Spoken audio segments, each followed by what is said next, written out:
حیض و نفاس والی عورت شب قدر کی راتوں میں عبادت کیسے کریں اور ناپاکی کی حالت میں وہ کون سی عبادات ہیں جو اللہ تعالیٰ کو بہت پسند ہے۔ اکثر بہنوں کے دل میں یہ سوال آتا ہے کہ جب نماز اور نوافل ادا نہ ہو سکے تو کیا ہم ان مقدس راتوں سے محروم ہو سکتی ہیں؟ تو یاد رکھیے، اللہ تعالیٰ نے عورت کو کسی بھی حال میں عبادت سے دور نہیں رکھا، بلکہ ہر حالت میں اس کے لیے ذکر، دعا اور قرب الہی کے دروازے کھلے رکھے ہیں۔ آج کی اس ویڈیو میں آپ کو نہایت آسان اور دل کو مطمئن کرنے والے طریقے بتائیں گے کہ حیض یا ناپاکی کی حالت میں بھی شب قدر کی بابرکت راتوں کو کس طرح اللہ کی یاد میں گزارا جا سکتا ہے۔ بسم اللہ الرحمن الرحیم۔ السلام علیکم ورحمۃ اللہ وبرکاتہ۔ شب قدر کی راتیں آنے والی ہیں، وہ راتیں جو 1000 مہینوں سے بہتر ہیں۔ یہ وہ لمحات ہیں جن میں اللہ تعالیٰ کی خاص رحمت نازل ہوتی ہے، فرشتے زمین پر اترتے ہیں اور دعاؤں کے دروازے کھل جاتے ہیں۔ یہ راتیں ہمیں یاد دلاتی ہیں کہ اب بھی وقت ہے لوٹ آنے کا، دل صاف کرنے کا، آنکھوں سے آنسو بہانے کا اور رب سے معافی مانگنے کا۔ خوش نصیب ہیں وہ لوگ جو ان قیمتی راتوں کو غفلت میں نہیں، عبادت، دعا اور توبہ میں گزارتے ہیں۔ نبی کریم صلی اللہ علیہ وسلم نے فرمایا، جو ایمان اور ثواب کی نیت سے شب قدر میں قیام کرے اس کے پچھلے گناہ معاف کر دیے جاتے ہیں۔ تو ایسے میں ہر مسلمان مرد و عورت کے دل کی یہ آرزو ہوتی ہے کہ اس بابرکت مہینے کی بابرکت راتوں میں خوب عبادت کریں اور اللہ کا قرب حاصل کریں۔ ایسے میں ان خواتین کو جن کے ایام چل رہے ہوتے ہیں بہت دلی تکلیف محسوس کرتی ہیں کہ ہم ان عظیم اور بابرکت راتوں سے محروم ہو گئی ہیں۔ محترم ناظرین، عورت کو حیض آنا اللہ تعالیٰ کی تخلیقی حکمت ربانی، نظام اور بے پایہ رحمت کی عظیم نشانی ہے، جسے سمجھنے کے لیے محض جسمانی نہیں بلکہ روحانی، اخلاقی اور معاشرتی زاویے پر بھی غور کرنا ضروری ہے۔ اللہ تعالیٰ نے انسان کو بہترین ساخت پر پیدا فرمایا اور مرد و عورت دونوں کے جسمانی نظام کو الگ الگ ذمہ داریوں اور مقاصد کے تحت ترتیب دیا۔ عورت کا حیض دراصل اسی نظام تخلیق کا حصہ ہے جس کے ذریعے اللہ نے نسل انسانی کی بقا، عورت کی صحت کی حفاظت اور اس کے جسمانی توازن کو برقرار رکھا۔ طبی اعتبار سے حیض کے ذریعے وہ خون خارج ہوتا ہے جو حمل نہ ٹھہرنے کی صورت میں جسم کے لیے غیر ضروری ہو جاتا ہے، اور اگر یہ خارج نہ ہو تو بیماریوں کا سبب بن سکتا ہے۔ یوں حیض عورت کے جسم کے لیے ایک قدرتی صفائی کا ذریعہ ہے، لیکن اسلام نے حیض کو محض ایک حیاتیاتی عمل نہیں سمجھا بلکہ اسے باقاعدہ شرعی حیثیت دی تاکہ عورت ذہنی الجھن، شرمندگی اور احساس کمتری کا شکار نہ ہو۔ قرآن کریم میں اللہ تعالیٰ نے حیض کا ذکر نہایت حکیمانہ انداز میں فرمایا۔ سورہ البقرہ آیت نمبر 222، یعنی وہ آپ سے حیض کے بارے میں پوچھتے ہیں، فرما دیجئے کہ وہ ایک تکلیف کی حالت ہے۔ اس آیت میں اللہ تعالیٰ نے واضح کر دیا کہ حیض میں عورت کی کوئی کوتاہی یا گناہ نہیں بلکہ ایک فطری تکلیف ہے، اس لیے اس حالت میں اس پر بعض عبادات معاف کر دی گئی ہیں۔ یہ معافی دراصل اللہ کی رحمت ہے، محرومی نہیں، کیونکہ رب کریم اپنے بندوں کو ان کی طاقت سے زیادہ تکلیف نہیں پہنچاتا۔ حیض کے دنوں میں نماز اور روزہ ساقط ہونا اس بات کی دلیل ہے کہ اسلام عورت کی جسمانی کیفیت کو پوری طرح ملحوظ رکھتا ہے، اور یہی شریعت کا حسن ہے۔ مزید یہ کہ حیض عورت کے ماں بننے کے عظیم منصب سے بھی گہرا تعلق رکھتا ہے، کیونکہ یہ وہی نظام ہے جو حمل کے لیے جسم کو تیار کرتا ہے، اور اگر حمل نہ ہو تو وہی خون حیض کی صورت میں خارج ہو جاتا ہے۔ اسی طرح حیض عورت کے اندر موجود تخلیقی قوت کی علامت بھی ہے جو اللہ نے خاص طور پر عورت کو عطا کی ہے، لہٰذا حیض کو حقارت یا ناپاکی سے جوڑنا دراصل اللہ کی حکمت پر سوال اٹھانے کے مترادف ہے، جبکہ ایک مومنہ کا شیوہ یہ ہے کہ وہ اللہ کے ہر فیصلے کو حکمت اور خیر پر مبنی سمجھے۔ احادیث نبویہ صلی اللہ علیہ وسلم بھی اس حقیقت کو پوری وضاحت سے بیان کرتی ہے کہ حیض عورت کے مقام و مرتبے میں کمی نہیں کرتا، بلکہ شریعت اسلامیہ نے اسے عزت، سہولت اور توازن کے ساتھ بیان کیا ہے۔ ام المومنین عائشہ رضی اللہ تعالی عنہا فرماتی ہیں کہ ہمیں حیض آتا تو رسول اللہ صلی اللہ علیہ وسلم ہمیں روزوں کی قضاء کا حکم دیتے مگر نماز کی قضاء کا نہیں، جس سے معلوم ہوتا ہے کہ یہ حکم اللہ کی طرف سے ایک خاص رعایت ہے، نہ کہ سزا۔ اسی طرح نبی کریم صلی اللہ علیہ وسلم نے حیض والی عورت کے ساتھ حسن سلوک، نرمی اور احترام کی تعلیم دی اور جاہلیت کے ان تصورات کو ختم فرمایا جن میں حیض والی عورتوں کو الگ تھلگ یا ناپاک سمجھا جاتا تھا۔ اسلام نے واضح کیا کہ حیض صرف بعض عبادات کے لیے عارضی رکاوٹ ہے۔ اللہ کی یاد،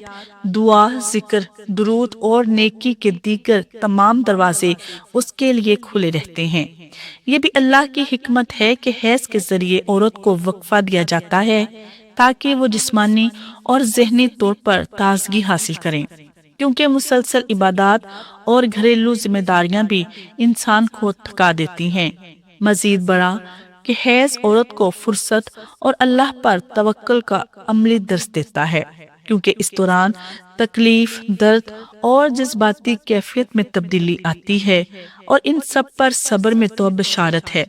رسول اللہ صلی اللہ علیہ وسلم کا فرمان ہے کہ مومن کو جو بھی تکلیف پہنچتی ہے،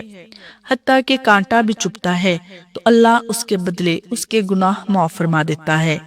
تو حیض کی تکلیف پر صبر کرنے والی عورت کس قدر اجر کی حقدار ہوگی۔ اس کے ساتھ ساتھ حیض اللہ کی قدرت کی ایک زندہ نشانی بھی ہے، جو انسان کو یہ یاد دلاتی ہے کہ وہ مکمل طور پر اپنے رب کا محتاج ہے۔ اس کا جسم، اس کی حالتیں اور اس کی طاقت سب اللہ کے قبضے قدرت میں ہے۔ اگر عورت اس حقیقت کو سمجھ لے تو اس کے دل میں کبھی احساس کمتری پیدا نہ ہو، بلکہ وہ فخر کے ساتھ یہ سمجھے کہ اللہ نے اسے ایک خاص نظام، ایک خاص ذمہ داری اور ایک خاص مقام عطا فرمایا ہے۔ یوں حیض عورت کے لیے نہ صرف جسمانی تطہیر کا ذریعہ ہے، بلکہ روحانی تربیت، اللہ کی قربت اور اس کی حکمت کو پہچاننے کا ایک اہم موقع بھی ہے، اور یہی وہ پہلو ہے جو اس فطری عمل کو عبادات کے درجے تک پہنچا دیتا ہے۔ عورت کو اگر حیض آ بھی جائے تو اس میں اللہ تبارک و تعالیٰ نے اسے کسی بھی لحاظ سے پیچھے نہیں رکھا، بلکہ یہ بھی اس کی رحمت، عزت اور حکمت کی واضح دلیل ہے،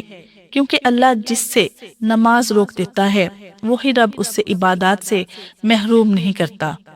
بلکہ اس کے لیے ذکر، تسبیح، درود اور دعا کے دروازے کھول دیتا ہے، اور نیت، صبر پر اسے وہ اجر عطا کرتا ہے جو بسا اوقات ظاہری عبادات سے بھی بڑھ کر ہوتا ہے۔ جہاں اللہ تعالیٰ حیض کی حالت میں عورت کو نماز سے منع فرماتا ہے،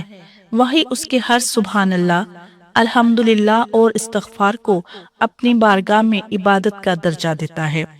اور جہاں وہ اس سے بیت اللہ کے طواف سے روکتا ہے، وہیں اسے یہ عظیم مقام عطا فرما دیتا ہے کہ اگر وہ ایک بچے کو جنم دیتی ہے تو اس کی ہر تکلیف، ہر درد اور ہر لمحہ صبر کے بدلے اسے ایک ایسا اجر عطا کیا جاتا ہے جو کسی عام عمل سے حاصل نہیں ہوتا،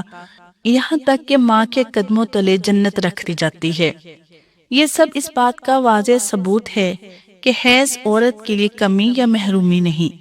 بلکہ اللہ کی طرف سے ایک خاص رعایت اور ایک خاص عزت اور ایک ایسا انعامی نظام ہے جس میں عورت کو عبادات، قربانی اور صبر کے بدلے بلند درجات عطا کی جاتی ہیں، اور یہی اللہ کی وہ عدل بھری حکمت ہے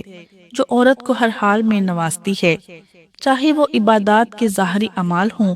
یا زندگی کی سب سے بڑی عبادت یعنی ماں بننے کے عظیم فریضے میں۔ اب بات کرتے ہیں ان عورتوں کے بارے میں جنہیں اگر حیض آ جائے یا وہ ناپاکی کی حالت میں ہوں، یا کسی عورت نے بچے کو جنم دیا اور وہ نفاس کے ایام میں ہو اور اس وجہ سے وہ نوافل ادا نہیں کر سکتی، تو وہ شب قدر کی راتوں کو کیسے گزارے یا کسی بھی مقدس رات کو کیسے گزارے گی، چاہے وہ رمضان المبارک کی بابرکت راتیں ہوں شب قدر ہو، شوال کی مقدس راتیں ہوں یا سال کی کوئی بھی ایسا وقت جس میں عبادت کا شوق دل میں جاگتا ہو، تو شریعت اسلامیہ نے عورت کو اس حال میں بھی بالکل محروم نہیں رکھا، بلکہ اس کے لیے اللہ تبارک و تعالیٰ کی رحمت کے دروازے پوری طرح کھلے رہتے ہیں۔ ایسی عورت جو اللہ کی تعریف بیان کر سکتی ہے، اس کی حمد و ثنا بیان کر سکتی ہے، درود پاک پڑھ سکتی ہے، نوافل کی جگہ ذکر اذکار میں مشغول ہو سکتی ہے، جیسے سبحان اللہ، الحمدللہ، اللہ اکبر، لا الہ الا اللہ، استغفر اللہ ربی من کل ذنب و اتوب الیہ، لا حول ولا قوۃ الا باللہ، یا اللہ یا رحمان، یا رحیم یا کریم جیسے اسماء حسنہ کا ورد کر سکتی ہے۔ تیسرا کلمہ، چوتھا کلمہ درود ابراہیمی یا کوئی بھی درود پڑھ سکتی ہے، ہر حال میں قرب الہی حاصل کر سکتی ہیں۔ اگر عورت حیض کی حالت میں یہ تمام تسبیحات، اذکار اور درود پاک ادا کرتی ہیں تو اللہ اس کا پورا اجر عطا فرماتا ہے۔ جب بھی عورت حیض یا نفاس کی حالت میں ہو، وہ زبانی قرآن پاک کی صورتیں یاد سے پڑھ لیں، اللہ کا ذکر کریں، درود بھیجے یا اپنے دل کی بات اللہ کے حضور دعا کی صورت میں رکھ دے تو اللہ ضرور قبول فرماتا ہے، کیونکہ دعا پر کوئی پابندی نہیں۔ بہتر یہ ہے کہ وہ وضو کر لے، کیونکہ وضو کرنے سے دل میں اللہ کے سامنے عاجزی، انکساری اور ادب پیدا ہوتا ہے اور انسانی روحانی طور پر زیادہ یکسو ہو جاتا ہے۔ پھر وہ خاموشی، سکون اور خشوع کے ساتھ اللہ کو یاد کرے، اپنے گناہوں کی معافی مانگے، اپنی حاجات پیش کرے اور شکر ادا کرے۔ اسی طرح وہ اپنا قیمتی وقت اللہ کی یاد میں گزار سکتی ہیں، اور یہی وہ عمل ہے جسے اللہ تبارک و تعالیٰ پسند بھی فرماتا ہے اور قبول بھی کرتا ہے، کیونکہ عورت کا ہر لمحہ جو اللہ کی رضا کے لیے ہو، چاہے وہ صبر ہو، ذکر ہو، دعا ہو یا سب، اس کے لیے عبادت بن جاتا ہے۔ آخر میں آپ تمام بہنوں سے دل کی گہرائیوں سے گزارش ہے کہ جب بھی آپ دعا مانگیں، جب بھی اللہ تبارک تعالیٰ کا ذکر کریں تو اپنی ذات تک محدود نہ رہیں، بلکہ تمام مسلمانوں کے لیے دعا کریں، تمام انسانیت کے لیے خیر، ہدایت، آسانی اور سکون مانگیں، کیونکہ کیا خبر کہ اللہ تبارک و تعالیٰ آپ ہی کے منہ سے نکلی ہوئی دعا کو قبول فرما لے اور کسی کی مشکل آسان ہو جائے، کسی کی تکلیف دور ہو جائے، کسی کے ٹوٹے ہوئے دل کو قرار نصیب ہو جائے اور کسی کے گھر میں محبت، رحمت اور سکون کی فضا قائم ہو جائے۔ اس لیے دعاؤں میں ہمیں بھی بہت زیادہ یاد رکھیے گا، یہ ایک عاجزانہ گزارش ہے، کیونکہ ایک مومن کی دعا دوسرے مومن کے لیے غیب میں قبول ہوتی ہے۔ ناظرین، امید ہے کہ آپ کو یہ معلوماتی ویڈیو پسند آئے گی، اور اگر ویڈیو پسند آئے تو لائک شیئر ضرور کریں اور کمنٹ باکس میں ایک اچھی سی دعا ضرور لکھیں۔ جزاک اللہ خیر۔